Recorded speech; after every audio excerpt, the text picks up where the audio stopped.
Barangay LS 97.1 Forever. Mga kwento ng pag-ibig, kwento ng pag-asa at mga kwento ng buhay dito sa Barangay Love Stories. Love Stories.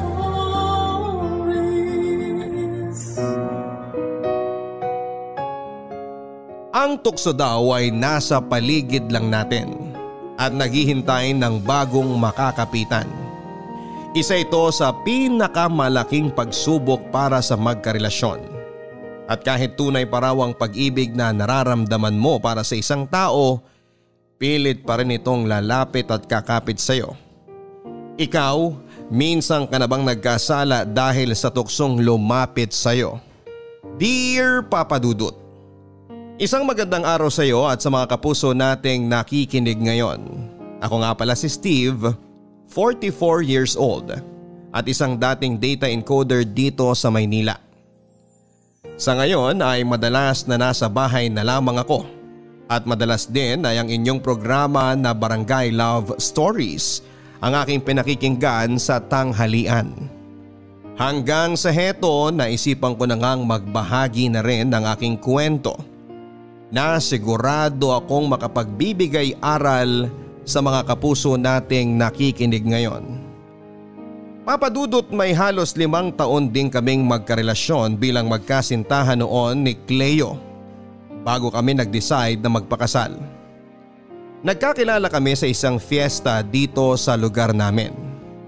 Pareho kaming nanonood noon ng isang event at talaga namang nakuha niya ang atensyon ko ng araw na yon. Mabuti na lang at kakilala siya ng isang kaibigan ko na naging tulay para magkakilala kaming dalawa.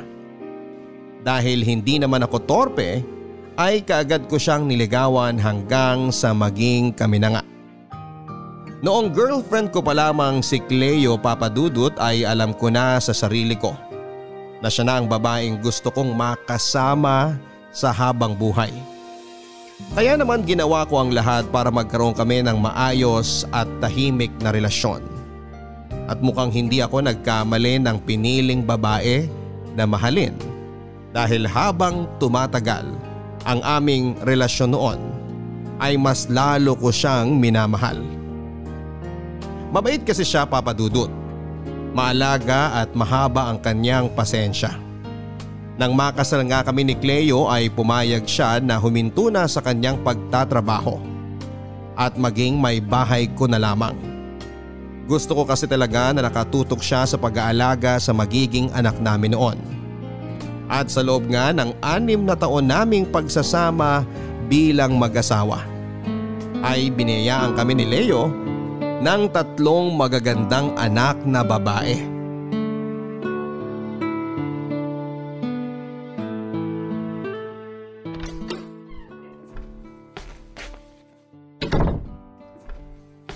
Ginabi ka yata ng uwi, mahal.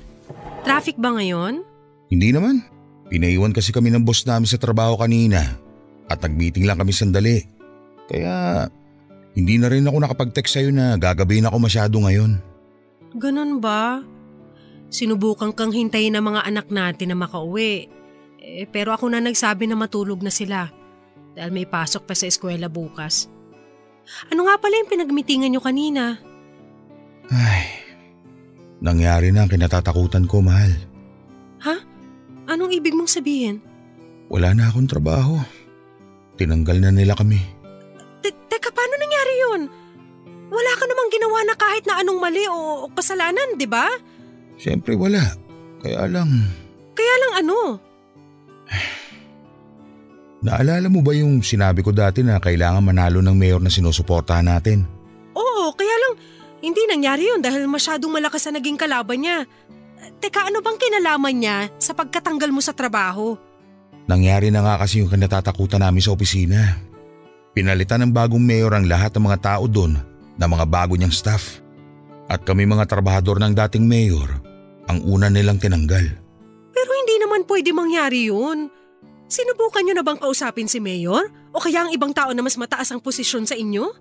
Oo, pero syempre, hindi kami hinarap ni mayor. At ang sabi lang sa amin ng ibang tauhan niya, Huwag na raw kami gumawa ng iba pang aksyon kung gusto namin makuha ng buo at maayos ang lahat ng naipon naming pera sa trabaho. So paano yan? Ibig sabihin, kailangan mo na talagang tanggapin na tuluyan ka ng mawawalan ng trabaho? Mukhang ganun na nga, mahal. Sorry ha. Alam ko nang pwedeng mangyari to pero hindi ko pinaghandaan kaagad. Ano ka ba, mahal? Wala kang kasalanan. Ginawa mo naman ang lahat para maging maayos ang trabaho mo. Sila lang talaga ang naging unfair sa inyo. Kaya wag na wag mong sisisihin ang sarili mo. Tsaka, sigurado naman ako na makakahanap ka rin kaagad ng trabaho. Kaya wag ka nang panghinaan ng loob. Ay, salamat, mahal. Salamat talaga sa suporta at pag-unawa mo sa akin. Tayong mag-asawa lang naman ang palaging magbibigay ng pang-unawa at suporta sa isa't isa. At kahit kailan, hindi ako mapapagod na gawin yun sa'yo. Papa Dudut, dahil medyo may edad na ako nang matanggal ako sa trabaho ay nahirapan akong makahanap ng bagong mapapasukan sa lugar namin. At kahit medyo malaki ang nakuha kong pera mula sa dati kong pinagtatrabahuhan, ay hindi yun tumagal ng mahigit 1 taon sa amin ang asawa ko at mga anak. Hanggang sa unti-unti na nga rin naming nagalaw ang sariling ipon namin ni Cleo na dapat ay para sa pag-aaral ng mga anak namin. Sinabi rin ni Cleo noon na gusto na niyang tumulong sa mga gastusin at susubukan din daw niya na maghanap ng trabaho, Papa Dudut. Kaya lang hindi ako pumayag dahil sa totoo lang ay medyo ma-pride din akong lalaki. Ayos lang naman sa akin kung magkakaroon ng trabaho ang asawa ko. Pero dapat ay mauna muna akong makahanap bago siya. Hindi ko hahayaang mangyari na habang nasa trabaho siya, ako naman ang nasa bahay lang at naghihintay sa kanyang pag-uwi kasama ang mga anak namin. Ayoko ng ganong klase ng setup, Papa Dudut. Ako ang lalaki. Kaya dapat ako ang nagbabanat ng buto at kumikita para sa buong pamilya ko.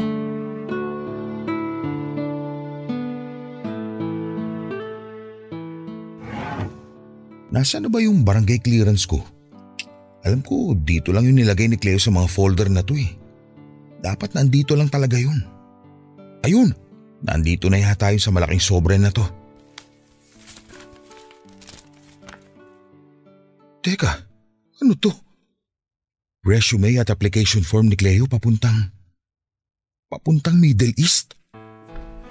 Mahal, aalis pala ako ngayon kasi may kailangan akong…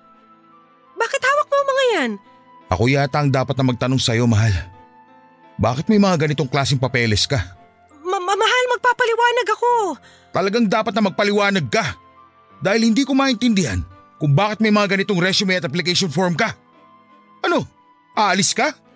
Iiwan mo kami ng mga anak mo? Hindi naman sa ganun. Anong hindi? Eto na nga Halos kumpleto na ang mga requirements mo para makaalis ka. Tapos hanggang ngayon, hindi mo pa rin sinasabi sa akin ng tungkol dito. Dahil alam ko naman na hindi ka papayag kapag pinaalam ko sa iyong plano ko. So ano na palang bagong plano mo? Aalis ka na lang na walang paalam? Nagigising na lang kami ng isang umaga ng mga anak natin na wala ka na sa tabi namin? At wala na rin ang mga gamit mo dito sa bahay? Ganun ba? Ganun ba, Cleo? Makinig ka kasi muna sa akin, Steve. Para sa atin din naman tong ginagawa ko. Lumalaki na ang mga anak natin, pati na mga gastusin dito sa bahay pero… Pero wala pa rin akong trabaho hanggang ngayon. Pwede bang patapusin mo muna ako magsalita? Palagi kitang pinakikinggan sa gusto mong sabihin kaya sana naman ako muna magsalita sa pagkakataon na to. Pakinggan mo naman muna ako.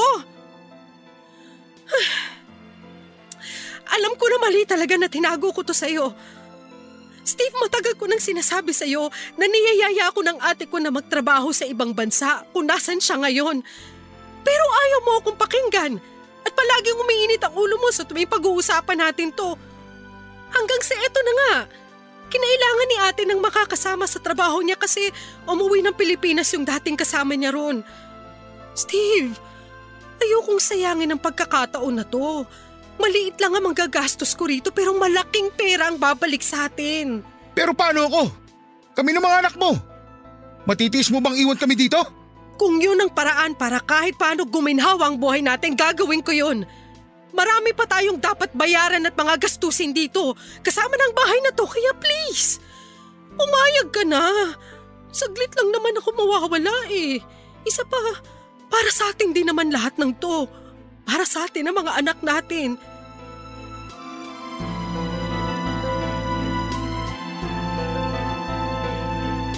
Papa Dudut, aaminin ko na isa sa mga dahilan kung bakit naggalit ako noon kay Cleo dahil sa pagtatago niya ng tungkol sa pag-alis niya ay dahil natakot ako. Natakot ako na baka magaya kami sa mga mag-asawa na nasira ang relasyon dahil sa pagtatrabaho ng isa sa malayo. Natakot ako noon na baka makahanap ng ibang lalaki si Cleo sa ibang bansa at hindi na niya kami balikan pa ng mga anak niya. Hindi naman sa wala akong tiwala sa asawa ko. Pero mahirap pagkatiwalaan ng mga tao na makakasama niya sa ibang bansa. Paano kung makakita nga siya ng iba ng mas higit pa sa akin? Paano kung bigla na lang niyang tapusin ang relasyon naming dalawa habang nasa malayo siya? Hindi ko talaga alam ang gagawin ko kapag nangyari ang lahat ng kinakatakutan ko. Pero ayoko din namang maging makasarili, Papa Dudut. Dahil kahit saang angulo ko tignan, may point ang lahat ng sinabi ni Cleo. Marami kaming gastusin at kailangang bayaran. Isa na nga po sa pinakamalaking binayaran namin ay ang hinuhulugan naming bahay at lupa na tinitirhan namin noon. Kaya kesa pare-pareho kaming maghirap at magutom ng pamilya ko, tinanggap ko na rin at pinayagan na makapagtrabaho sa abroad ang asawa ko, Papa Dudut. Papa Dudut, naging mabilis ang proseso ng pag-alis ni Cleo sa tulong na rin ng kapatid niyang nasa Middle East at sa pinagtatrabahuhan nito. Caregiver kasi ang magiging trabaho niya at dati na rin siyang nagtrabaho sa ospital bago kami magpakasal. Kaya naman wala pang isang buwan ay nakaalis na siya ng Pilipinas. Naging usapan din naming dalawa na hindi na muna ako maghahanap ng trabaho dahil walang ibang makakasamang mga anak namin sa bahay. Papa Dudut, mabigat na pagsang-ayon ng bagay na yon para sa akin dahil hindi talaga ako sanay nang nasa bahay lamang ako.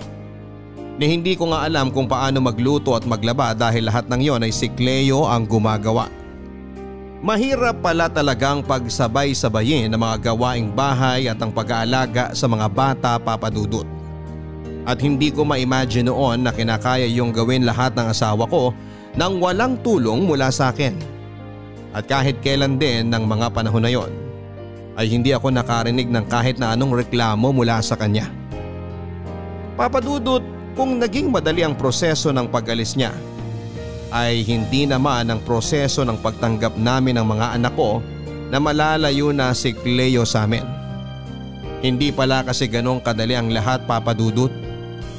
Sobrang hirap ng tinatawag nilang long distance relationship. May mga oras at araw lang kung kailan kami pwedeng magkatawagan. Tapos limitado lamang ang oras dahil medyo mahigpit ang mga amo nila ng kapatid niya. Kaya hindi ko talaga maiwasan na mami siya ng sobra, Papa Dudut. Lalo na at may pangangailangan ako bilang isang lalaki. Pero syempre kinaya ko naman ang lahat dahil wala akong ibang pagpipilian. At kinaya naming lampasan ang unang taon ng aming long distance relationship. Good morning, mahal! Sorry, ngayon lang ulit ako nakapag-video call sa'yo. Ayos lang. Alam ko naman na mahigpit ang mga amo mo dyan sa trabaho ninyo, kaya naiintindihan ko yun. Ay, sinabi mo pa. Mabuti na lang talaga at kasama ko dito si ate, kung hindi, mas lalo akong ma-homesick at mahihirapan dito.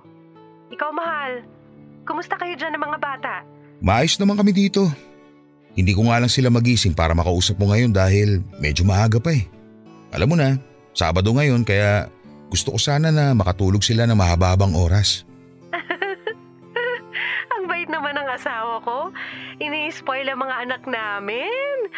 Anyway, mahal, ngayon nga pala darating yung kumare natin na ninang ni Sheena. Si Carla, yung pinsan ko na galing Mindoro. Naayos mo na ba yung isang kwarto natin dyan sa bahay na uupahan niya? Ngayon na nga pala yun, no? Pero huwag ka mag-alala. Naayos ko na nung isang araw pa. Wala rin problema sa 3 anak natin kung magsasama-sama muna sila sa isang kwarto. Lalo na at bumili ako ng bagong kutsyon nila. Naku, mabuti naman kung ganun. Mas malaki ang matitipid natin ngayon dahil makakatulong din yung ibabayad ni Carla na pang-upa dyan sa kwarto na tutuluyan niya sa bahay natin. Tao po? Steve? Mahal, may kumakatok sa pinto. Pagbubuksan ko lang ha. Sige, mahal. Ibababa ko na rin tong tawag kasi may gagawin pa ako dito. I love you! I love you too. Bye. Sino kaya itong bisita namin? Ang aga-aga naman.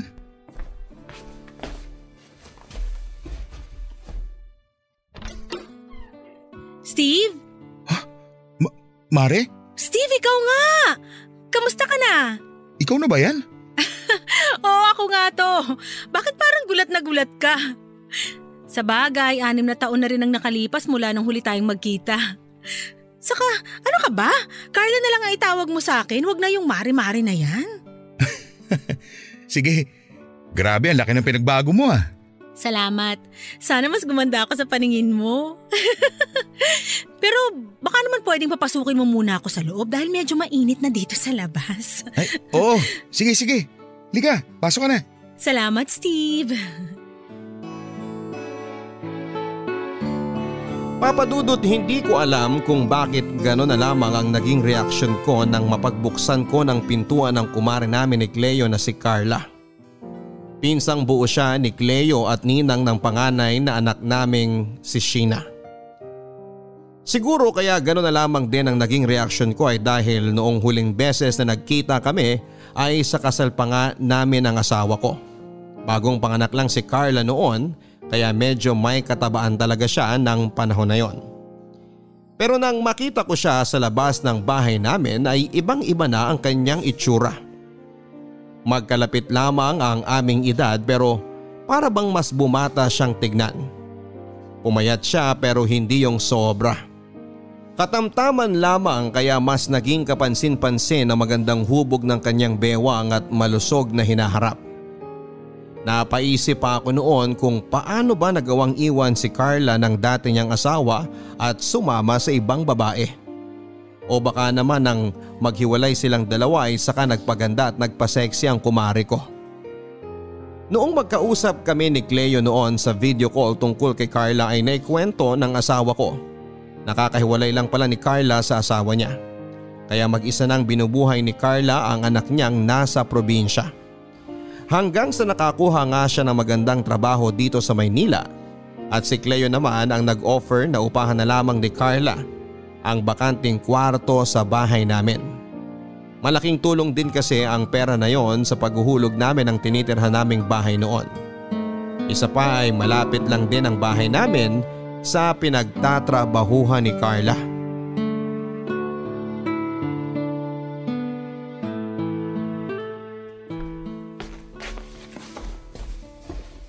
Tama na siguro tong 5 itlog para sa aming 5 na nandito sa bahay. Hindi naman siguro malakas kumain tong si Carla. Good morning, Steve. Good morning din. Tamang-tama dahil nakahain ng pagkain sa almusal natin. Bakit bigla ka na lang nauutal dyan? Hindi ka pa makatingin sa akin ng diretsyo. Sorry, nagulat lang ako kasi Kasi nakatapis lang ako ng tuwalya. Pasensya ka na ha. Ganito kasi talaga ako sa umaga. Lalabas ng kwarto ng nakatapis lang para pagkatapos magkape, diretso nang maligo sa banyo. Ito ba yung kape na para sa akin? Oo. Ang sarap nitong kape mo ha. Sakto lang ang tapang at tamis. Salamat. Ganyan din kasi ang timpla na kape sa akin ni Cleo. Mabuti nga at nakuha ko rin ng lasa. Kasi nung unang beses na magtimpla ako ng kape, sobrang pait. Kahit ako, hindi ko mainom eh. Naku, kahit naman siguro maalat pa tong tinimpla mo na kape, iinumin ko pa rin. Mahilig kaya ako sa mga weird na lasa. Talaga? Hindi na ikwento sa akin ni Cleo yun ah. Hindi niya kasi alam yung tungkol doon, pero marami akong alam tungkol sa kanya. Actually, Tungkol sa inyong dalawa. Ano naman ang alam mo na tungkol sa aming dalawa? Kagaya ng pagdating sa romansa, sa inyong dalawa daw, ikaw ang mas madalas mangalabit sa kanya. Uy, hindi totoo yan ha? Sinabi ba talaga ni Cleo tungkol sa bagay na yan? Oo nga, madalas kasi kaming mag-usap sa text o tawag nung nandito pa siya sa bahay nyo. At sa aming dalawa, siya talaga yung mahilig magkwento. So, totoo ba yung kwento niya? Siguro. Anong siguro? Oo, hindi lang naman ang sagot sa tanong ko? Oo na. Sige na, ako na ang mahilig talagang mga labit at mangulit sa gabi kay Cleo. Pero normal naman siguro yun dahil ako yung lalaki. Normal sa lalaki yun. Sus, hindi rin no, dahil sa aming dalawa ng dati kong asawa. Ako kaya yung mas mahilig mga labit sa kanya. Talaga? Oo, siya pa nga ang palaging sumusuko sa aming dalawa. Alam mo, mabuti pa siguro na gisingin ko na ang mga anak ko. Mahirap na kasi baka malate pa sila sa eskwelahan nila. Oo nga, gisingin mo na sila para makapag-almusal na sila. Mauna na rin ako sa kanilang maligo dahil maaga rin ang pasok ko ngayon sa trabaho. Salamat nga pala dito sa masarap mong kape. Maliligo muna ako at parang medyo nag-init na kagad ako nang dahil sa kape na tinimpla mo.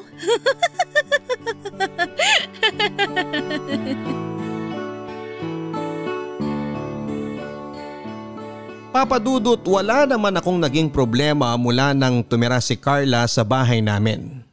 Bukod kasi sa ibinabayad niyang upa sa kwartong ginagamit niya, ay nag-uuwi din siya ng mga pagkain galing grocery sa bahay. Alam niya raw na hindi ko tatanggapin ang iaabot niyang dagdag na pera na panggastos. Kaya mga pagkain na lamang daw ang mga bibilhin at iuuwi niya sa tuwing araw ng sweldo niya. Maganda rin daw kasi ang kita niya sa pinagtatrabahuhan niyang kumpanya. At dahil maliit lang ang singil namin sa kanya, para sa upa ay hindi daw mabigat sa kanya ang mag-share ng para sa pagkain. Mabait din siya sa mga anak ko at talaga namang malapit din ang mga ito sa kanya. Kaya lang Papa Dudut, hindi ako sigurado kung tama ba ang dating sa akin ng mga pasaring at sinasabi ni Carla sa tuwing kaming dalawa lang ang magkausap o magkasama sa bahay. Parang palaging may ibig sabihin ng mga salitang binibitawan niya ng pabiro. At aaminin ko na noong mga araw na yon ay attracted na talaga ako sa kanya. Sa totoo lang kasi ay mas malakas ang dating niya kesa sa asawa kong si Cleo. Alam ko na masama ang ipagkumpara ang dalawang tao pero pagdating talaga sa katawan at itsura ay masasabi ko na napag-iwan na si Cleo. Kung dati ay balingkinita ng kanyang katawan, nawala na ang magandang hubog noon at napalitan ng 3 patong na bilbil. Pati na ang mga braso at binti niya ay pumuputok na rin halos sa taba. Hindi na nga rin siya nagsusuklay noon kapag magkasama kami sa bahay. Ganun pa man ay masasabi ko na maganda pa rin ang kanyang mukha. Kahit tumaba siya at medyo napabayaan ang kanyang sarili. Pero iba kasi talaga si Carla, Papa Dudut. Hindi lang siya gumanda kung hindi sumeksi pa talaga. Hindi halata ang wrinkles sa kanyang mukha, hindi kagaya ng asawa ko. At hindi rin kababakasan ng bilbil ang kanyang katawan sa tuwing nakasuot siya ng leggings at medyo fitted na sando sa bahay. Papa Dudut, alam ko na mali talaga ang kung ano man itong atraksyon na nararamdaman ko para kay Carla. Pero hindi ko talaga mapigilan ang sarili ko. Pero hanggang pasimpleng tingin lang naman ang ginagawa ko sa kanya. Noon kapag nag-e-exercise siya sa loob ng bahay namin, ay mga nakaw na sulyap lang dahil ayokong mahalata niya na medyo naaakit niya talaga ako sa mga ginagawa niya. Papa Dudut, naging maayos naman ang lahat sa unang taon ng pagtira ni Carla sa bahay namin. Mabuti naman kasi siyang makisama sa akin at sa mga anak ko. Hindi rin siya nahuhuli sa bayad sa upa at naging madalas pa ang pag-uwi niya ng mga pagkain sa bahay. Kapag wala rin siyang pasok sa trabaho ay siya ang nagpipresenta na magluto ng mga kakainin namin. Papa Dudut, nagpapasalamat pa nga ako noon at may isang Carla ako na nakakasama sa bahay. Kahit paano kasi ay may tumatayong nanay-nanayan sa bahay at pabor ito para sa mga anak kong puro babae. Lalo na sa panganay kong si Sheena na noon ay malapit ng mag-10 taong gulang. Alam ko naman kasi na kailangan pa rin ang nanay ng mga anak ko habang lumalaki sila. At dahil kay Carla ay pansamantalang napapawi ang pangungulila nila sa pagkakaroon ng isang nanay. Ganon pa man Papa Dudut ay hindi naman napawi ang pangungulila ko sa asawa ko. Lalo na nang malaman ko na nag-extend ng 1 taon ng kontrata ni Cleo sa Middle East. Nalaman ko yon nang minsang tumawag siya sa akin para sabihin ang tungkol sa bagay na yon. Dinoble daw kasi ng kanilang amo ang sweldo niya para lamang pumayag siya at nanghihinayang daw siya sa kikitain niya. Nangako naman siya Papa Dudut na 1 taon na lamang daw talaga at uuwi na siya ng Pilipinas. Sobrang sama ng loob ko noon Papa Dudut. Ang dating kasi sa akin ng ginawa niya ay parang hindi niya man lang ako nami-miss. Na parang ayos lang sa kanya kahit matagal kaming magkalayo. Kaya nga kesa awayin ko pa siya sa video call na yon ay binabaan ko na lamang siya ng tawag.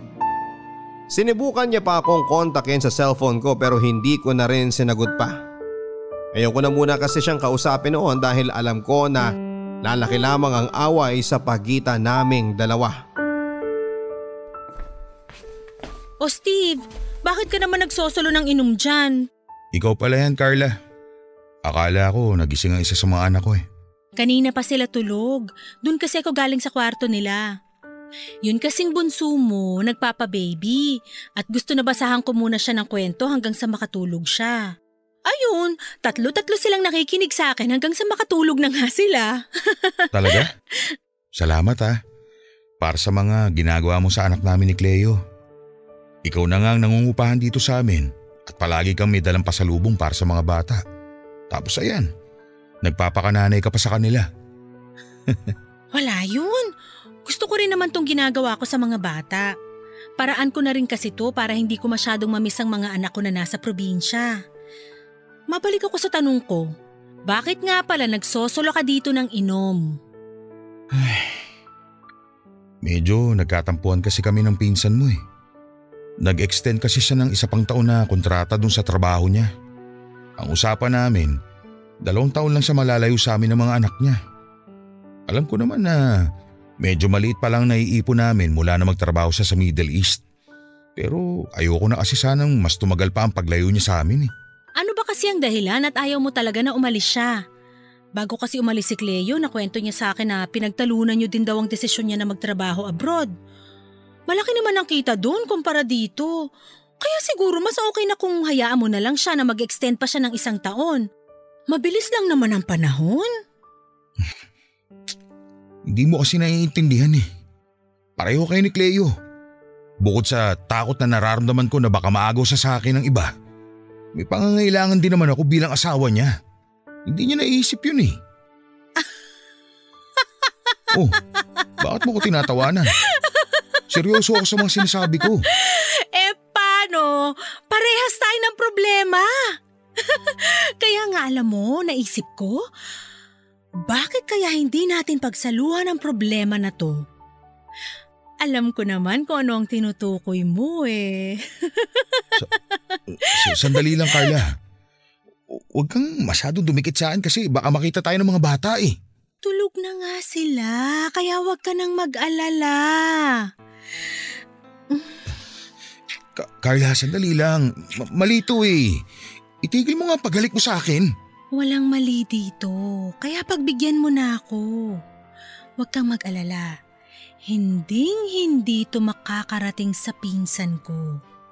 Kaya enjoy na lang natin ang pagkakataon na to.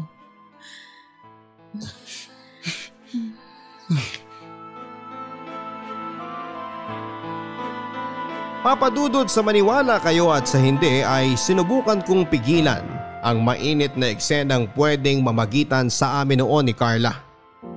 Paulit-ulit kong sinisigaw sa isipan ko na mahal ko si Cleo at ang pamilya ko kaya ayokong magkasala sa asawa ko. Na hindi po pwedeng masira ang pamilya ko kaya kailangan kong pigilan si Carla sa ginagawa niya. Pero dahil nakailang bote na rin ako ng alak noon at aaminin ko na medyo sabik rin talaga ako sa bagay na yon, ay hindi ko na napigilan pa si Carla at ang sarili ko.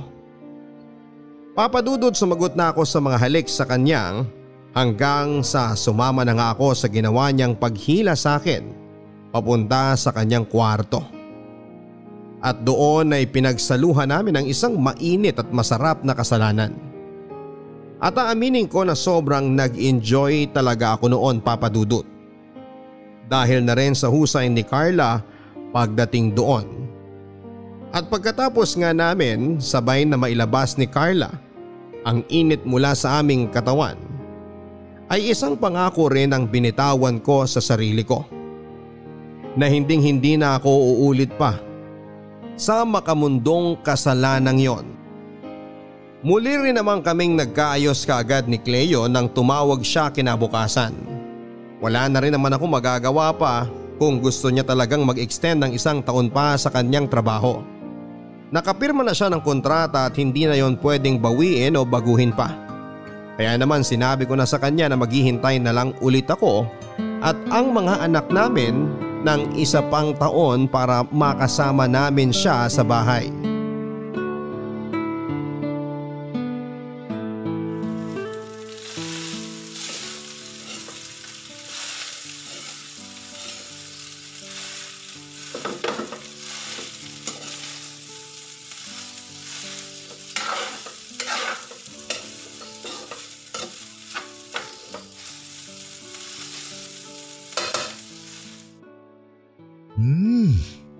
Ayos na ang lasa nitong fried rice ko. Sigurado magugustuhan to ng mga bata. Uy! Good Carla! morning. Oh, bakit parang nakakita ka ng multo? Saka nasa na ang good morning kiss ko? Huwag ka mag-alala, hindi ako bad breath sa umaga. Sandali nga. Bumitiw ka muna sa pagkakapulupot mo sa bato ko. Oh, bakit? Hindi ba gusto mo na nilalaro tong batok mo? Ang lakas kaya ng kiliti mo dito. Oo nga, kaya lang. Baka kasi magising na ang mga anak ko at makita nila tayo. Hindi pa sila magigising dahil masyado pang maaga. Kaya nga lumabas kagad ako ng kwarto ko Alam mo na, para makapagpainit tayo pareho bago mag-almusal. Papa? Ninang Carla? Sheena, anak?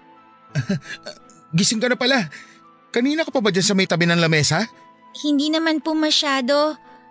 Pero Papa, ano pong ginagawa ni Ninang sa inyo? Wala. Ano lang, may tinitingnan lang siya sa leeg ko. Oo, tama. May tiningnan lang ang ninang mo sa leeg ko kasi namumula to kanina Mabuti pa, umupo ka na dyan at dadalhin ko na dyan sa lamesa ang pagkain para sa almusal ninyo. Gigisingin ko na lang po muna ang mga kapatid ko. Sige anak. Carla, ano ba? Itigil mo na nga yung pangarap mo sa akin. Halos makita na nga tayo ng anak ko. Yun nga ang exciting. Yung nagtatago tayong dalawa. Tsaka saglit lang naman to, promise. Ganito na lang. Tanghali naman ang pasok mo, hindi ba? Ituloy na lang natin ito mamaya pag alis ng mga bata. Para hindi tayo nagmamadali. Tawak natin ang oras natin.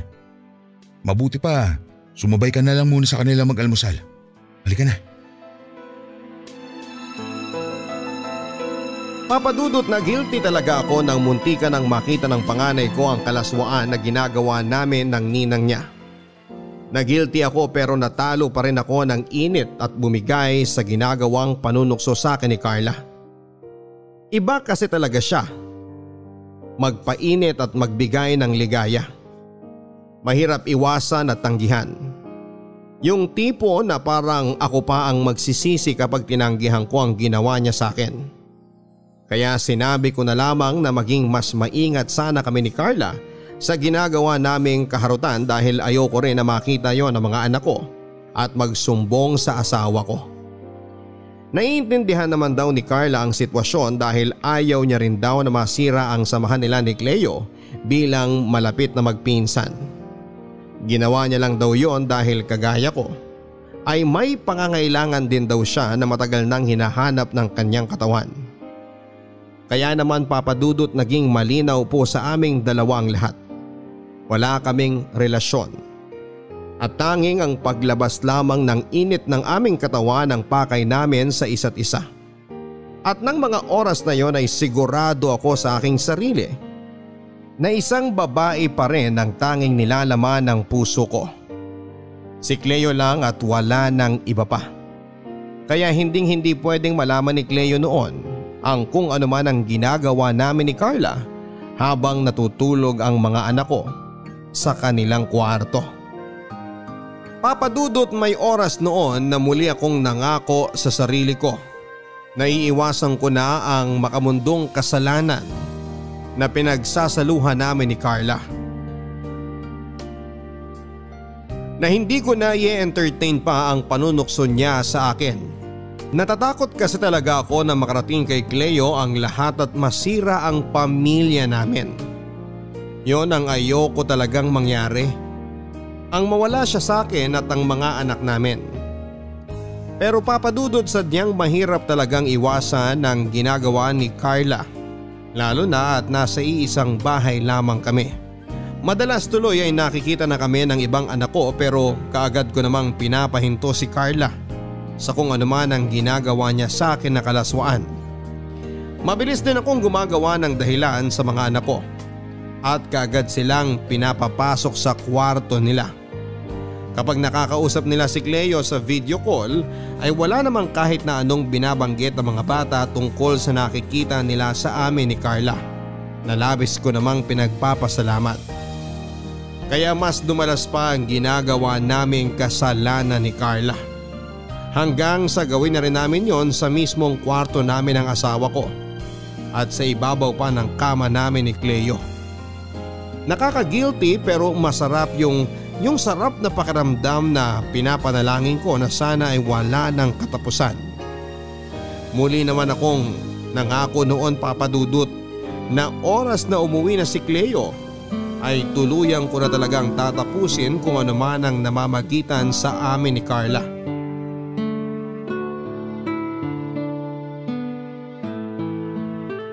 Steve, mamaya mo natapusin yung pagliligpit mo. Halika muna sa kwarto at magpasarap muna tayong dalawa. Carla, mamaya ka na nga rin mangulit. Nakita mo na nga na ang dami ko pang kailangang ligpitin dito sa lababo. Pagkatapos ko dito, maglalaba pa ako at maglilinis pa ng bahay. Eto naman, napaka-KJ. Mamaya mo na nga gawin yung mga yan. Halika muna sa kwarto. Minsan na nga lang ako mawalan ng pasok sa trabaho habang nasa eskwelahan ng mga bata. Kaya sulitin na natin ang oras na to. Halika na. Alam ko naman na na-miss mo rin ang mga halik ko na to. Carla, mamaya na nga. Busy pa talaga ako dito sa ginagawa ko. Ako na nga lang muna trabahuin mo, mamaya na yan. Ipapasok ko na ang kamay ko sa shorts mo, ha? Uy!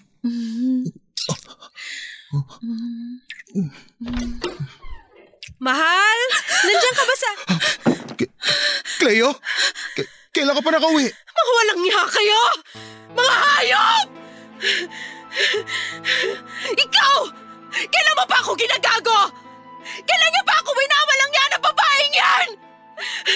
Napakawalang yamang babae ka! Pinagkatiwala kita tapos ganito gagawin mo sa akin! Hayop ka! Nasasaktan ako! Masasaktan ka talaga sa akin dahil kakalbuhin kitang babae ka! Losyang ka! Losyang pala ha? Walang iya ka talaga? Kaya pinagpalit ka ng asawa mo dahil dyan sa ugali at itsura mo! Tingnan mo nga yung sarili mo!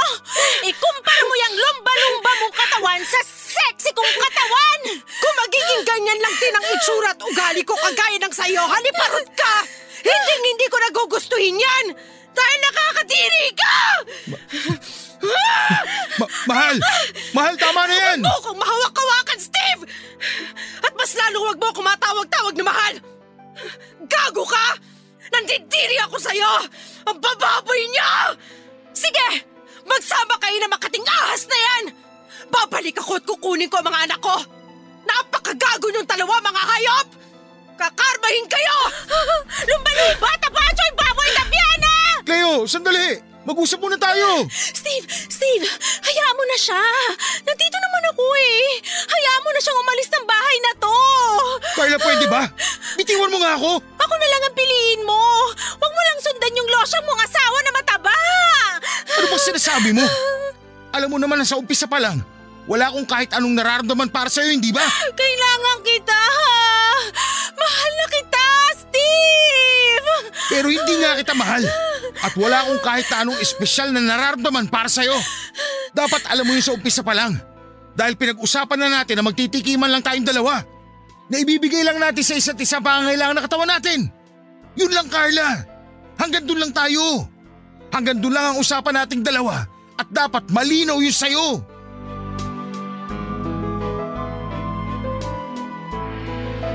Papa Dudut, hindi kaagad bumitaw si Carla sa pagkakahawak niya sa braso ko.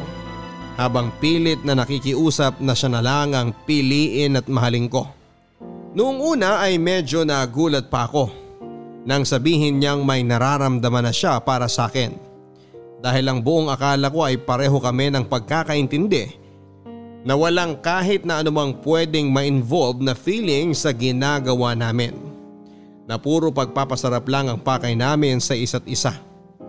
Kaya nga paulit-ulit ko siyang sinasabihan na mag-ingat kami sa kalokohan na ginagawa naming dalawa. Pero wala pala talagang mabahong lihim na hindi nabubunyag. Hindi ko na rin kaagad nasundan pa noon si Cleo dahil nakasakay na siya ng tricycle, dala ang maleta niya, Papa Dudut. Wala akong ideya na uuwi siya noon sa bahay namin. Kaya sobrang laki ng naging pagsisisi ko nang maabutan niya kami sa ganong eksena ni Carla. Yon talaga ang pinakakinakatakutan ko na mangyari sa lahat. Ang makita ni Cleo ang kalokohan na ginagawa namin ng kumare niya. Papadudot na lamang ko din noon mula sa isang kaibigan na sinundo ni Cleo ang mga anak namin mula sa eskwelahan at umuwi sila sa bahay ng nanay niya. Napaaga pala ang tapos ng kontrata niya sa Middle East at plano niya sanang sorpresahin ako at ang mga anak namin. Pero siya pala ang mas masosorpresa sa madadatnan niya sa bahay. Nang makita niya kaming nagyayapusan ng pinsan niyang si Carla. Nangangatog ang mga tuhod ko noon dahil sa matinding kaba na nararamdaman ko habang bumabiyahe ako para puntahan siya at ang mga anak namin. Mas lalo akong kinakabahan, Papa Dudut, sa tuwing iisipin ko na anumang oras noon ay baka makwento ng mga anak ko ang nakikita nilang kalaswaan na ginagawa namin ni Carla. Na baka kapag nalaman na niya ang lahat ay mas lalo niya akong hindi na mapatawad.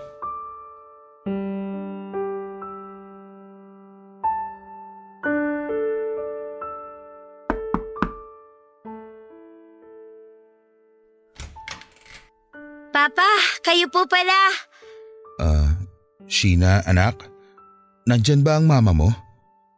Kakausapin ko lang siya. Pakitawag mo naman siya. Opo, nandito po siya pero galit na galit po siya sa inyo, Papa. Anak, sorry ah. Sorry sa naging kasalanan ko sa inyo. Papa, bakit po kayo umiiyak? Anong ginagawa mo rito? Bitiwan mo ang anak ko, wag mo siyang yakapin. Ang kapal din naman talaga ng mukha mo na sumunod pa dito. Sheena, pumasok ka sa loob. Doon kayo sa kwarto ng kapatid mo.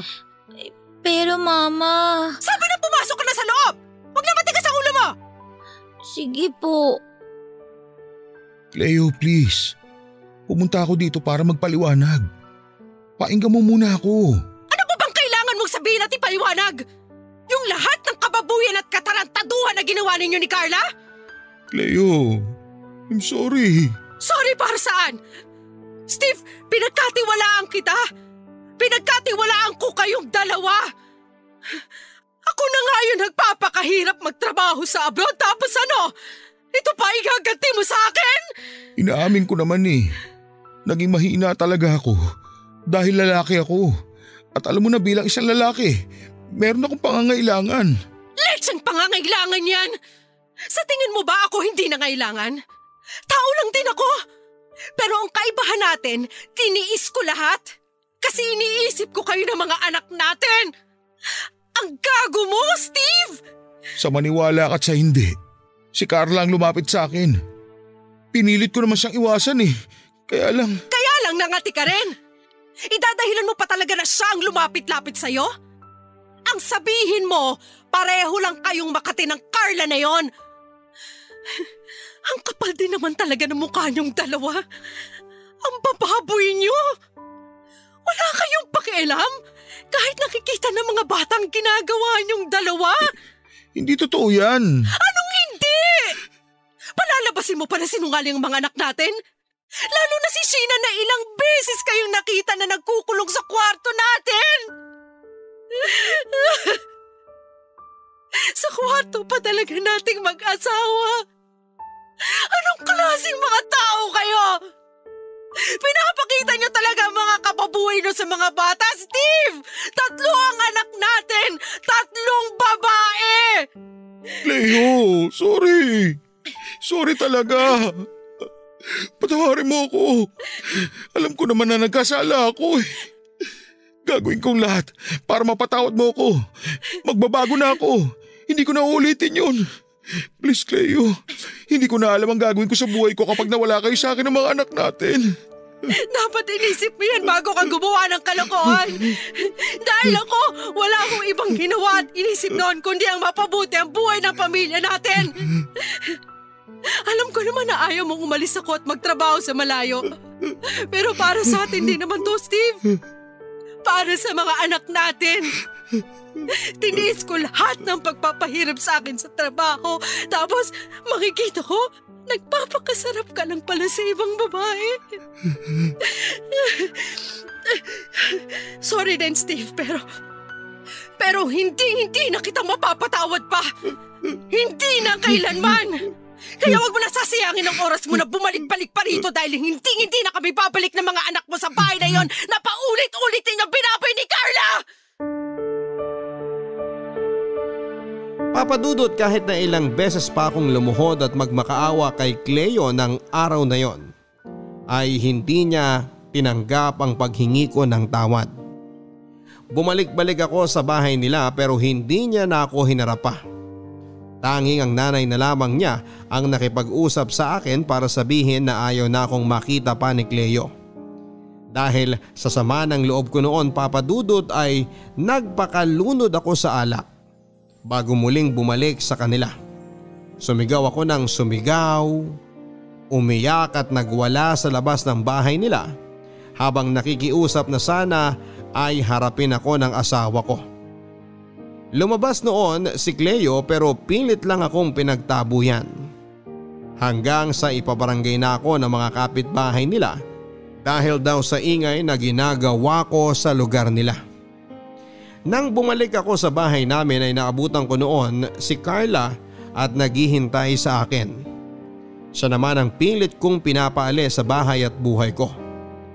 Itinatako sa isipan ko na kailanman ay hindi darating ang araw na pipiliin ko siya dahil si Cleo lamang ang mahal ko at ang mga anak namin. Sinabi ni Carla noon na pwede naman daw siyang maghintay na mahalin ko rin siya. Pero dumating po ako sa punto na sobrang galit ko sa kanya at sa sarili ko ay napagbuhatan ko na siya ng kamay dahil na rin sa pangungulit niya. Doon ay parang nagising siya at galit na sinabi sa akin na bagay lamang daw ang ginawang pag-iwan sa akin ng asawa ko. Dahil wala daw talaga akong kwentang lalaki at walang isang salita. Kinuha na niya ang lahat ng mga gamit niya at umalis na siya ng bahay. Mula noon ay wala na akong kahit na ano pang narinig na tungkol sa kanya. Sobra-sobra po ang pagsisisi ko noon, Papadudot, para sa naging katangahan at karupukan ko. Sinayang ko ang magandang relasyon namin ng asawa ko pati na ang mga pangarap namin para sa pamilya ko. Inisip ko noon na sana ay nagpakatatag ako at umiwas sa lahat ng tukso. dapat ay iningatan ko ang tiwalang ibinigay niya sa akin. Dahil yun na lamang naman ang pwede kong isukli sa lahat ng pagtatrabaho, pagsusumikap at pagsasakripisyo ni Cleo para sa amin ng mga anak namin. Yun lang ang pwede kong ibigay sa kanya sa oras na bumalik siya noon pagkatapos ng ilang taon na pagtatrabaho niya sa malayo. Pero ganun po talaga siguro ang buhay, Papa Dudut. May mga bagay tayo na nagagawa na sobra-sobra nating pinagsisisihan. Lalo na kung hindi na tayo nabigyan pa ng pangalawang pagkakataon. Papa Dudut, ngayon po ay 2 taon na kaming magkahiwalay ng asawa ko. Hindi man sa papel pero hindi niya na po ako itinuring pa na asawa niya. Labag man sa loob ay pumayag na rin ako na ibenta ang bahay na malapit na sana naming matapos na hulugan. Pati na rin ang ilang mga gamit doon. Pinaghatian namin ang pera ng lahat ng pinagbentahan at nagkasundo na rin na hindi na kami muli pang magsasama bilang mag-asawa. Kaya naman dumadalaw-dalaw na lang ako sa mga anak ko para makita sila. Nakikitira na lamang ako ngayon sa isang kamag-anak at pumapasada ng tricycle para magkaroon ng sariling pera. Papa Dudut, aaminin ko na minsan ding pumasok sa isipan ko noon na tapusin na lamang ang buhay ko dahil sa mga nangyari sa akin. Pero mas malaki po ang takot ko sa pwedeng maging parusa sa akin ng Diyos kung sakali mang gawin ko yon. Kaya ngayon ay nagpapakatatag na lamang ako. At hindi man para kay Cleo dahil mukha talagang wala ng pag-asa na mapatawad niya ako. Yun ay para na lamang sa mga anak naming 2. Pilit pa rin akong lumalaban sa buhay, Papa Dudut. Lalaban ako hanggang meron akong 3 anak na kinakapitan at pinagkukunan ng lakas ng loob para mabuhay. Hanggang dito na lamang po ang aking sulat, ang inyong forever ka-barangay at kapuso, Steve. Mga kwento ng pag-ibig, kwento ng pag-asa at mga kwento ng buhay dito sa Barangay Love Stories. Love Stories. Forever